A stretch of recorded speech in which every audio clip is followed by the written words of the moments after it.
guys, hope you're having a good start to the week and welcome back to episode 3 of the Cardboard Critics podcast here at Hollywood Rip Studio.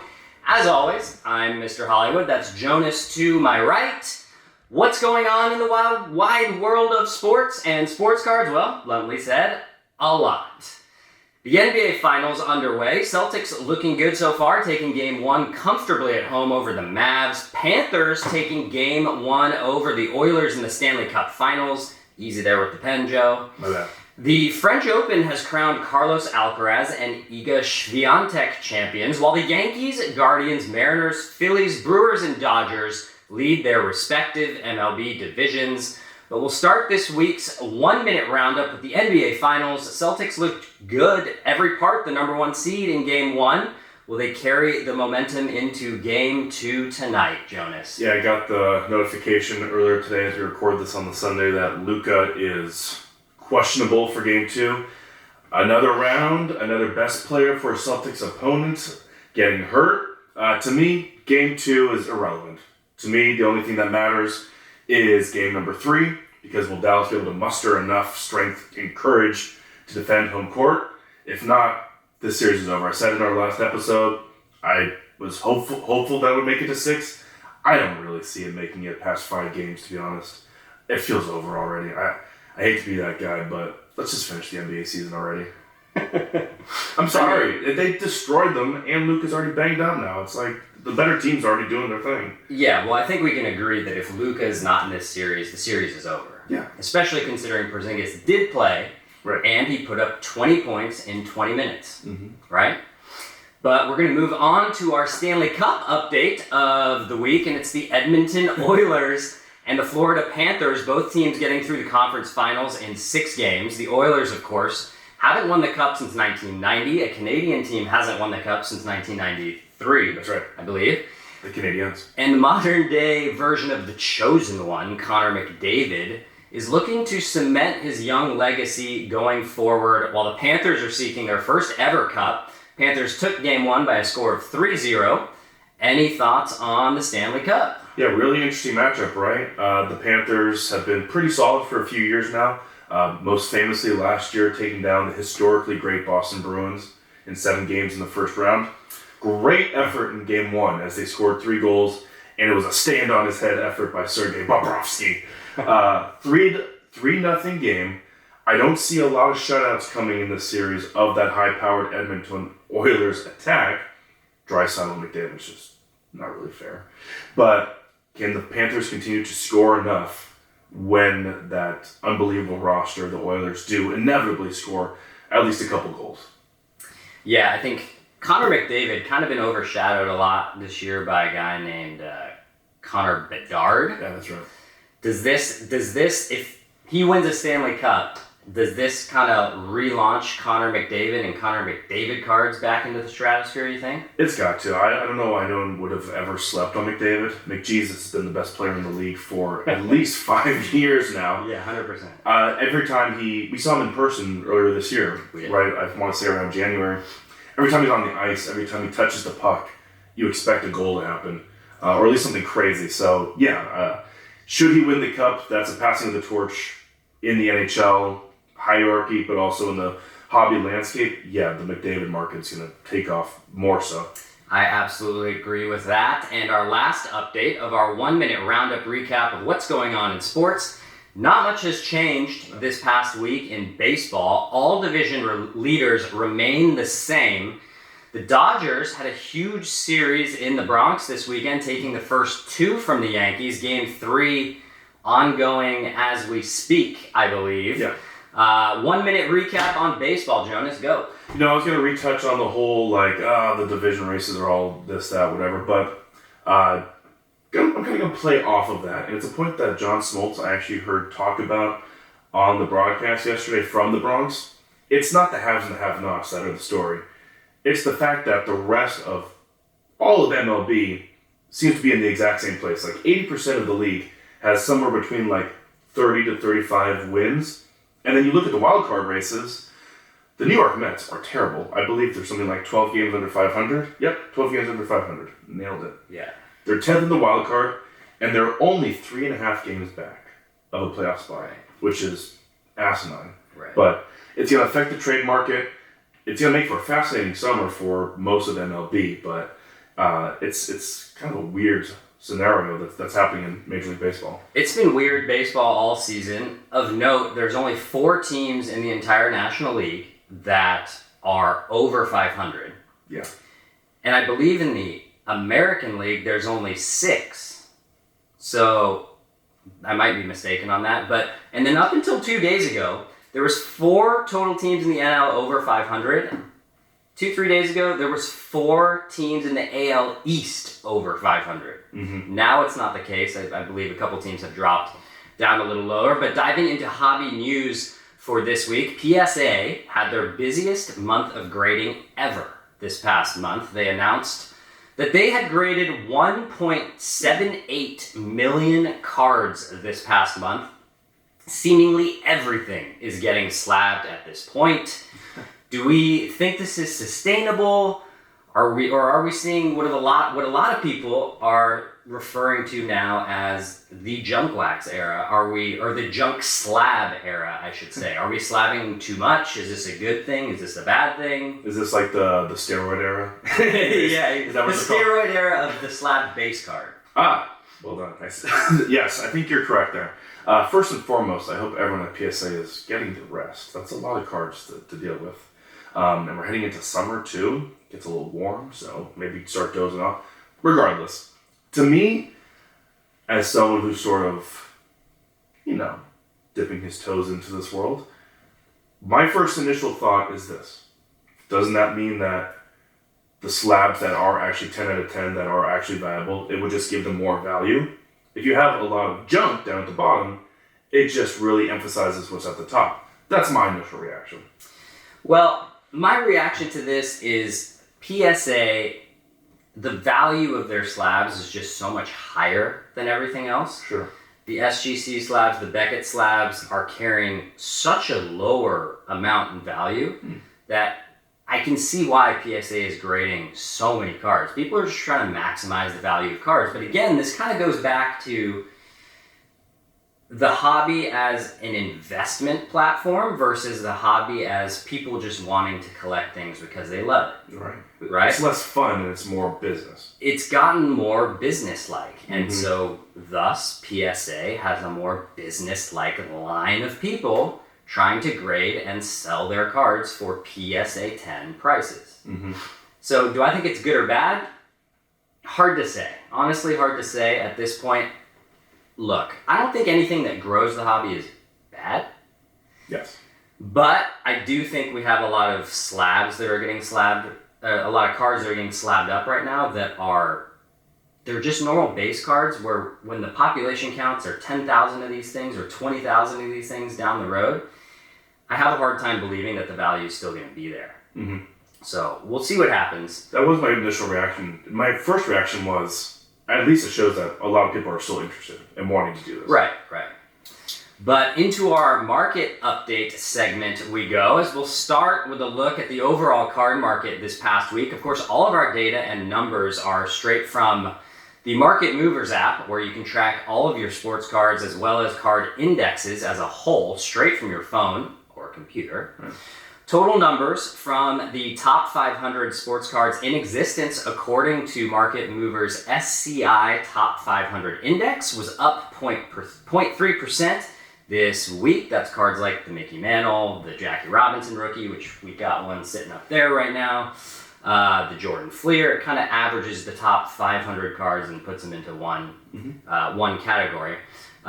We take a look at baseball, with 2018 to 2020 cards doing well this past week, up 2.7% with 103 sales. Worst performing was 2010 to 2017, conversely down the same 2.7%. Junk wax, vintage, and all other categories remaining somewhat flat this week on the baseball diamond. Moving to the hardwood, basketball cards had a 2.2% drop in 2018 to 2020 cards. Interesting, considering that Luka is a 2018 rookie, although so is Anthony Edwards. So we're buying some, maybe we're slowing down on buying Luka and speeding up on selling Ant-Man. But we talked about last week. We did. A 1.2% decline in 90s hoops cards and a 2.3% jump in basketball cards from the 80s, possibly due to the death of the late, great Bill Walton. But who knows? Although I think some of Bill's cards were even a little earlier than that. I mean, what was the wooden era? Like the 70s? But, and lastly, we'll take a look. We'll go down to the Gridiron football cards 2018 to 2020, seeing a good week. Up 2.4%. Of course, Justin Jefferson signing a big extension, affecting the market there. But losing 2.7% this week was 90s football cards, while 1979 and older lost 1.8% this week. So let's jump into the ultra modern and start with a look at the cards driving prices this week. Moving on to our list of whose cards have been hot and whose cards have been cold. We start this week with kind of a funny one. And I have to admit, I can't believe this. I didn't see this one coming, but it's recently banned for life. Pittsburgh Pirates infielder / Padres infielder, Tucupita Marcano. After placing 231 total bets on professional baseball, including his own team, $150,000 total in bets that he placed, the MLB banned him for life last week. But, as they say, I guess bad press is as good as good press. Yeah. As his 2020 first Bowman Chrome autograph has exploded to the tune of an 863% increase over the past 2 weeks. It was a $1 card, essentially, prior to this. Now a $12 card in raw condition. Jonas, I'm having trouble making sense of it. Can you make sense of it? This is the first active player to be banned since New York Giants outfielder Jimmy O'Connell. Remember Jimmy O'Connell? JOC, as they called him? I don't. Back in 1924. Oh, now that you say 1924, of course I remember. You know, we were walking the streets of old-timey Brooklyn, yeah, dodging the trolleys. No, buying a pint for a nickel. Yeah, the first time a active player's been banned in 100 years. I can't believe this is a hot card. And I think the point you're going to make in response is going to be brilliant. I fully agree. It's just, it shows you don't really know what value is, right? Like, it's what you want. And this guy had something special, something terrible for him, but something rare and special happened overall. And here we are. People want that card, which is borderline hilarious. Yeah, I think we touched on it a little bit before we started filming. But while it's a black mark on Marcano's career and sort of, we'll call it a black mark for baseball. Yes. Not a good story for baseball. I actually think this is kind of cool because it shows that the hobby, not as an investment necessarily, is alive and well. This was something that happened. It was not good, but yet people are buying Marcano cards. I think it's an interesting scenario because Marcano cards just weren't expensive to begin with. $1. Right? They're $1. Now they're $12.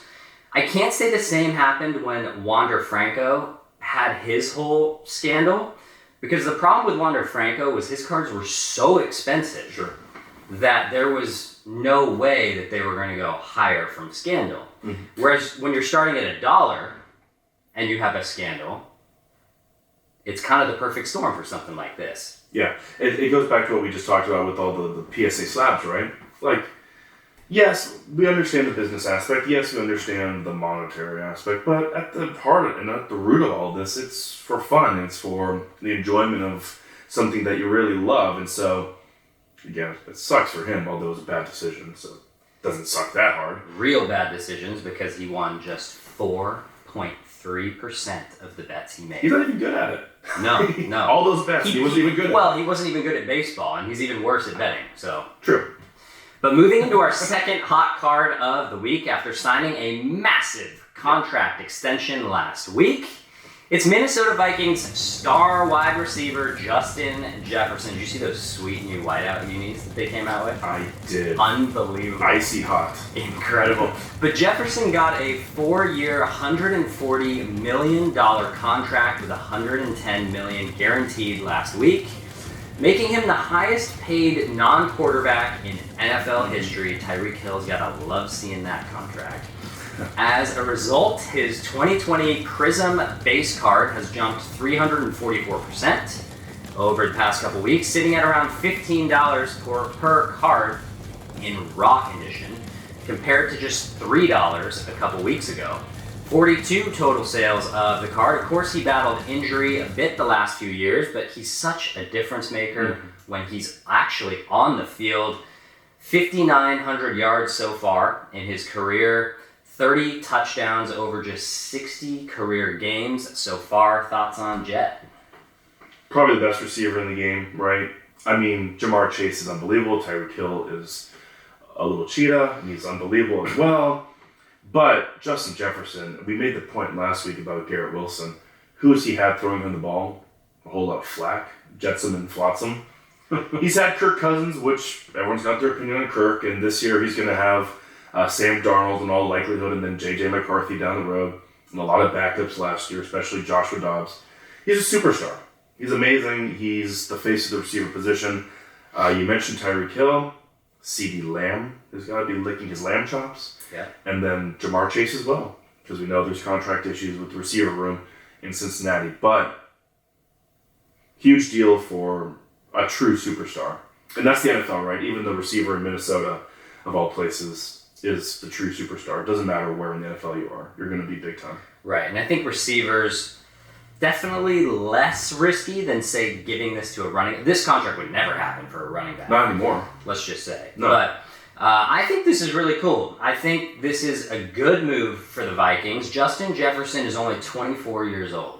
Wow. And they just drafted, of course, J.J. McCarthy out of Michigan. Mm-hmm. This gives J.J. McCarthy the best possible chance to succeed going forward. Sure. You give him the best weapon, the best X-position weapon in the NFL. Mm-hmm. And look, you're guaranteeing $110 million to Justin Jefferson, but he's 24. At the end of this contract, he is still very much in his prime. Probably more so. Probably, maybe even more so. We'll see. Hopefully he doesn't get injured or anything like that. Yeah. But I think this is a great play from the Vikings. They're surrounding J.J. McCarthy with what he needs to succeed, which I think is something that's overlooked a lot in football, is people don't want to pay the big stars because of injury risk. Yeah. But they're giving their team the best chance to succeed. I love this signing from the Vikings. As we move to the last of our best performing cards of the week, and it's Celtics center Kristaps Porzingis. Of course, he returned to action in the NBA Finals after injury, helping the Celtics to take Game 1 over Luka and Kyrie. Let's be honest, that's the whole team. Yeah. All due respect to the Mavs. Not a big PJ Washington guy? Not a big PJ Washington guy, sorry. Neither am I. But Porzingis made his presence felt, scoring 20 points in Game 1 in just 20 minutes, coming off of the bench, I believe. Mm-hmm. During the regular season, he averaged 20 points, 7 rebounds, 2 assists per game. He can stretch the floor from the three-point line, but it's his defense that is a major underrated reason as why the Celtics have been so good and present such a difficult matchup. Yes. Taking a look at his 2015 Prism base card in PSA 10 condition, we can see it's up 117% over the past 2 weeks, up to about $65 a card with 25 sales. The same card was going for about $30 just 2 weeks ago. Thoughts on our last hot card of the week, Joe? Yeah, I feel like everyone sort of forgot how good he is, right? 20 points, 21 minutes, takes a little bit more than a month off. Nice little vacation in Boston, I'm sure. Summertime is beautiful, or springtime. But he shows back up, puts up those numbers, and it seems like people were like, oh yeah, the unicorn's pretty good. Yeah. So, you mentioned his defense. We briefly touched on it last week. It's the rim protection. He's an elite rim protector. And you have two players in Luka Doncic and Kyrie Irving who make a lot of money around the rack. And having him back to protect the rack is probably going to send the Celtics to their 18th championship banner. Yeah, we talked about it last week. I basically based this whole series on whether Porzingis plays and how effective he is in this scenario, especially as we talked about with Luka banged up now. Yeah. It's just really hard for me to imagine a scenario where the Mavericks are able to win this series. I mean, for them to win this series at this point, I think Luka and Kyrie probably need to average somewhere close to 70 between the two of them every game, just to even be in the games. And they did, 59 a game against Minnesota? And they did, I think, 59, 60 a game against Minnesota. Mm-hmm. I mean, the Celtics just have so many options. They have so many firepower, so much firepower, they can beat you in so many ways. Yeah.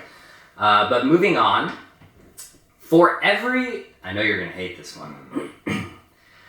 Actually, I'm going to hate this one. I'm the one wearing a Dodgers jersey. But for every Kershaw in the regular season, there's a Kershaw in the postseason. Not all of them are his fault.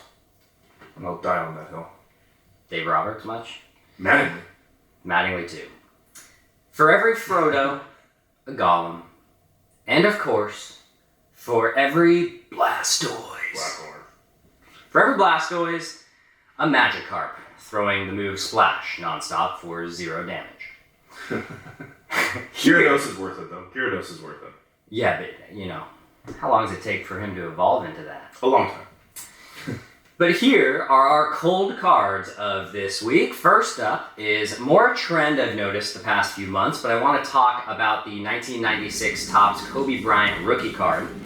This card has seen steady decline over the past couple of years, of course spiking in 2021 post-tragedy. The PSA 9 of this card was going for $1,400, and we had multiple PSA 10 copies sell for around $6,000 in 2021. The negative side? The most recent sale of the PSA 9 was $114, and the PSA 10, $750. Overall, down a whopping 90% since their 2021 highs. And these cards just continue to fall. Kobe, of course, finished his career with 5 NBA championships, 2 finals MVPs, 1 regular season MVP, although a lot of people would argue it should have been more, and is widely considered one of the greatest ever, but yet here we see the price of his most populous rookie card dropping and continuing downward month by month. Jonas, what are your thoughts on the Kobe 96 Topps? It's really interesting that the card is going down because just last week, the jersey he was wearing when he tore his Achilles against Golden State sold for $1.2 million. That's right. So there is still desire for Kobe Bryant merchandise. It's just that perhaps there's a shift in what people want. Yes, the card, obviously, for terrible reasons, but again, obvious, spiked in 2021. And like I said, the interest is there, but it looks like the focus is just shifting a bit. Yeah. And obviously we had that $1.2 million sale from Golden on Kobe's Achilles tear jersey. Mm-hmm. And we've touched about it just between us before. But I would agree that the 96 Topps card is so populous. I think there's 25,000 of those things graded in like a 9 or a 10. That it's not surprising that with the population count, that price continues to drop. While his more rare or lucrative cards have gone up. Mm. And so, yes, I think it's more of a quality over quantity issue here.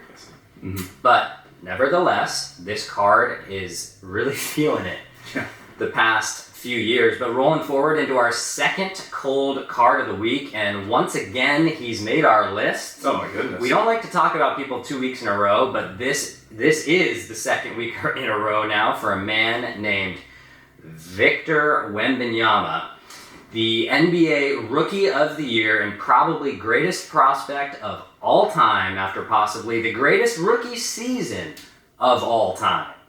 His cards just continue to fall dramatically. His PSA 10 Prism base card down about 9.6% to $139 from $155 just 2 weeks ago.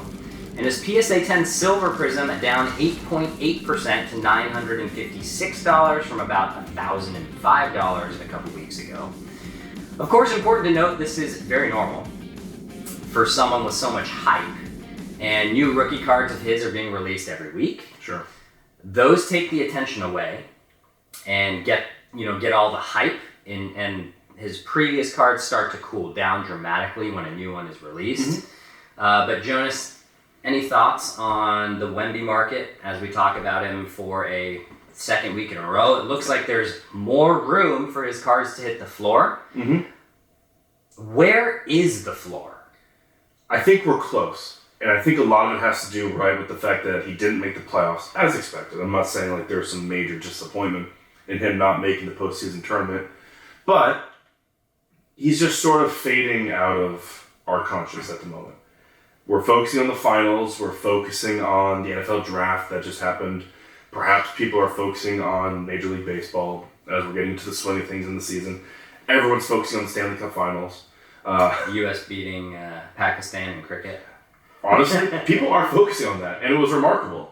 But I just think he's just sort of fading away. And as we head closer to the holiday season, as we move through the summer, it's gonna pick back up in terms of steam because people are gonna say, "Oh wait, what's the second act here?"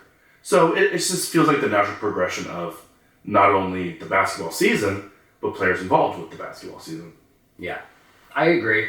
I think these cards will probably bottom out around August, sort of late summer. Because then they come back to training camp. Because the NBA will be off for a couple months by that time. Usually cards are always at their lowest in the off season.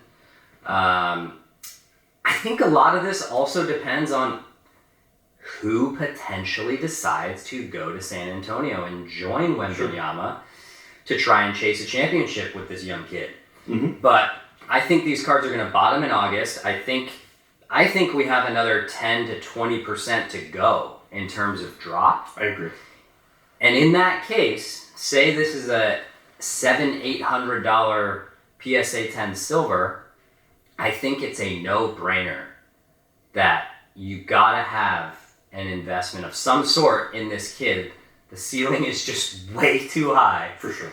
And I think it's for sure gonna go up significantly if he were to say make a deep run in the NBA playoffs. Really quickly, there's one thing he has in his favor that we don't usually see from rookies. And that's, one, he's an unbelievable prospect that we've never seen before. But also, there's a really weak draft coming up in the NBA. Yes. Which means that there's not anyone to take away his shine in the upcoming season. No one cares about this draft at all that's about to take place, truly, in a couple of weeks. And that means some number one pick or someone else in the lottery is not really going to cut into his young superstar value. Something to think about. Yeah, I think Wemby's going to be a real hot card come September, October when the NBA rolls in next season. But sledding now into our last card. Get it? Sledding? It's like cold cards. That's good. Yeah. But sledding into our last card on the list of chili cards this week, we have San Francisco Giants outfielder Luis Matos. After being one of the hottest cards a few weeks ago, courtesy of a 2-homer, 16 RBI start in his first 7 games. Actually, I think it was his first 6 games. He hit .385 during that span. Since, he's totaled 0 home runs and just 4 RBIs in his next 14 games, slashing a paltry .224 on the season now with slug into the low 320s. His 2020 Bowman Chrome first prospect autograph in PSA 10 condition, we can see is down 51% over the past 2 weeks, down to $56. That card, $115 just 2 weeks ago. Giants hanging around 500 still, but this isn't what they needed to get over the hump, Jonas. No, it's not. And he just got demoted as well. And reading the news around Giants land, it seems like most fans, most columnists are not happy with this demotion back to the minor leagues for Luis Matos. He's part of this triumvirate that the Giants have been trying to put together of hitting prospects. And they just really haven't taken yet. The seeds are planted, but the roots are not growing up there in Oracle Park. Julio Ramos has been fine, and he's still getting his playing time. Marco Luciano was kicking the ball around at shortstop like he was Lionel Messi, and then he got hurt.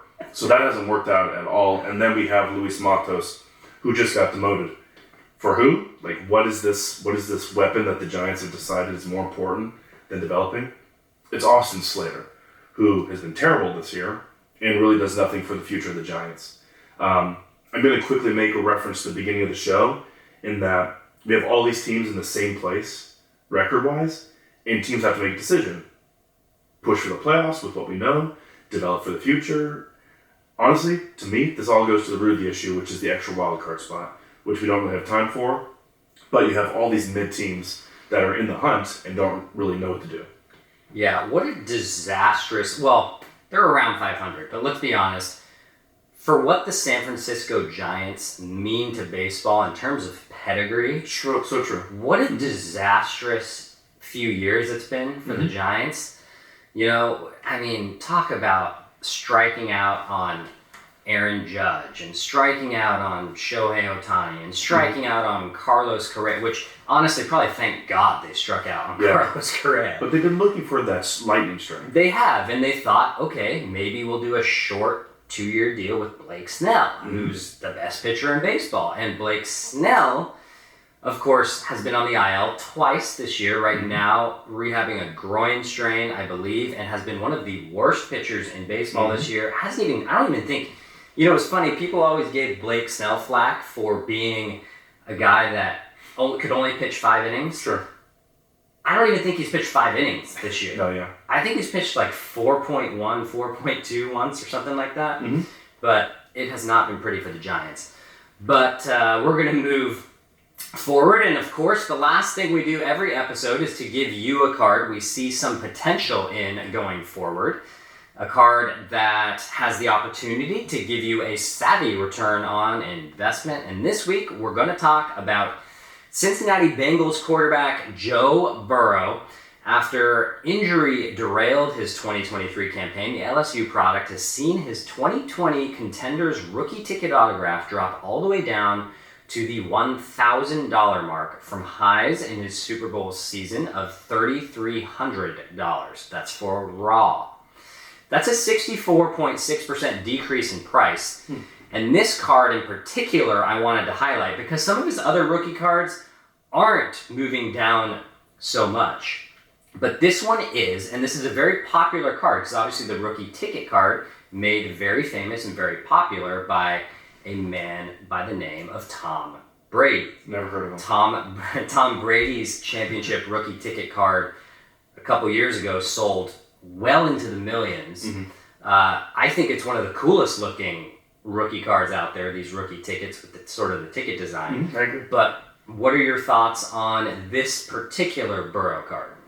Well, first and foremost, I'm a huge Joe Burrow fan. Like, I love watching him play the quarterback position because he doesn't do it necessarily with the elite athleticism and magic we see of a Mahomes or an Aaron Rodgers. But you can just tell he's just an unbelievable QB. And we've talked about Joe Burrow. We've mentioned Jamar Chase, and we've talked about Justin Jefferson. What an LSU team that was. My first thought, and this is, again, you bring me on, this is the stuff I noticed, with this card in particular, it's the old uniforms. And I hate those old Bengals uniforms. And maybe, just maybe, that's where the value is going down. Because this is the Carson Palmer era, John Kitna era Cincinnati Bengals uniforms, when they were more bungled than Bengals. Other than that, I'm not going to say... how can you sell on Joe Burrow? Like, he was injury-riddled. It's going to be the last year with him, Jamar Chase, and T. Higgins. You got to get back in with Joe Burrow. I'm sorry. Yeah, at this point, look, Joe Burrow is still one of the most talented young quarterbacks in the NFL. He has proven that he can take a team to a Super Bowl. He still has huge weapons on the offensive side of the ball. At this point, you're not selling this card for a loss necessarily, right? Sure. If you bought this at the height, you're gonna lose money no matter what, right? But at $1,000 to have probably one of the most talented quarterbacks to enter the league in a long time. Yeah. I think this particular card is a good play right now. Worst that can happen, he gets injured again. This card might move down, a couple $100? Mm-hmm. Maybe. But even at that point, I think people still have faith in Joe Burrow. Mm-hmm. But that'll wrap things up for us here at the Hollywood Rip Studio for our weekly episode. We thank you as always for joining us today. Remember to like, comment, and subscribe to the channel below to stay up to date on all of our latest releases, podcasts, and product reviews. So from both of us here at the studio, we'll see you next week, right back here at the Cardboard Critics. Mr. Hollywood, out.